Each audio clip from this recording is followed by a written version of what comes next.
Ano? Ros, gipakaon mo ulit ang anay. Oh.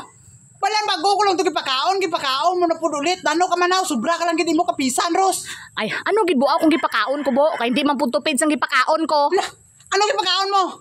Ay, lamaw. Naunsa naman ni si Rosmi. Oy, balaan mo na gid nga buntis ang imo nga anay, gipakaon mo kalamaw. Balaan mo na gid may balatong to ang lamaw, makwaan to karon, balaan mo kontra niya na. Ang balatong na ano man ni Rosmi man. Di kay basta baboy bay kakaon gid bay lamaw. Gakaon gani, pero kung hindi sa mga ana, pero kung buntis sa hindi bawalan ta na sa mga anak nga bagay, ano kay basi makwaan na. Tig ako lagi dati be, nga nagbuntis malay ko kaom, malay ko blatong. Ano ka? Hayop ka? Hindi hindi man. Ay, hayop ka man po abitan awon, Ros. Wala mo na gid nga baboy na tautan, ano man nga Rosmi ni man ikumpara man. Ngay kumpara mo na aw. Ti kailangan kay paras man gaana, ti alangan pwede man na magkaon. Noon sa man ni si Rosmi, man layo ginang utok mo, sobrahan ka lang gid kapisan.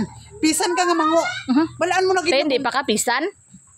Pero ang mango, apil Noon sa man ni Rosmi ni man. Do kapil-apil ka na. Hindi ko, di ba hindi ka tigpakaon dire? Hindi kay sayang man pud abi ang lamaw bo. Di lang sayang ang lamaw ko atong makwaan mo nga buntis nga anay. Noon sa man ni Rosmi. So wala man pud ko kabalo dai bo nga bawal dai napakaunon. Di ano kay abi kay gabot-buot ka na sa sunod ganito. Hindi ka magilabot basta hindi mo ubra. Di ba tutulog ka lang bay dry, da ka lang cellphone ka lang bay ganang apil-apil ka rin kapit ng mga anak. Kapit na pagkasunod adlaw mga anak na. Kwarta na. Hala. Amo na yung mauya man ka maguyat kwarta nga wala ka kakwan, wala ka pakaon-kaon bisan kadali lang. Hindi man ang ako na to ba mabulig-bulig ko ba. Bulig-bulig karon pa. Sa una nga kamay pa na siya. Ibuhi ta wala gi ka kaagi nga wala gi ka kauna-una magbulig-bulig. Karon nga apit na, dako na, apit na inadlaw na lang. Mga anak na. Hindi akay nga akong purgan kunan ba kay ay pakaunon itong baboy bala kay para mamay na lang ni dugang-dugang mabusog pa ni siya karon. Oo nga pakaunon mo nga tapos ko naman pakaon.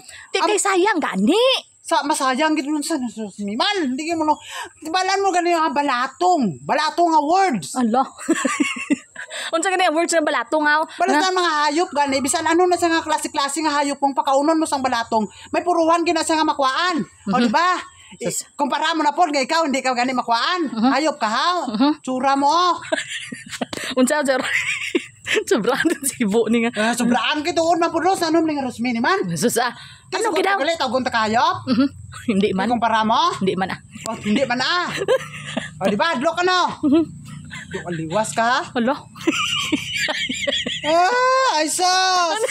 Hindi ka magilabot rin sunod Sige lang kayo sa imo, hindi po napadulong ang kwarta. Mali na mga idik yan. Sige lang, wala ka kaubra. Magadan ka na Luwaton mo Japon. Hala. Ano, personal naman. Kaya mo man ang tuod Hala. Ako, tipakaon ako. Pero pag halinanay na ikaw. Puspos din ka. Hala. Idik for sale. Hala. Tig 3.5. Hala. Kuan sa interested, kuan PM lang sa interested. Hala. Pero wala gid ka pamangkot sa ako na iposta na. Hala. Posta na, bligya tang idikta, bo, wala gid. Nami man Sinala ka dito be. Sunod di ka na makapil-apil riya.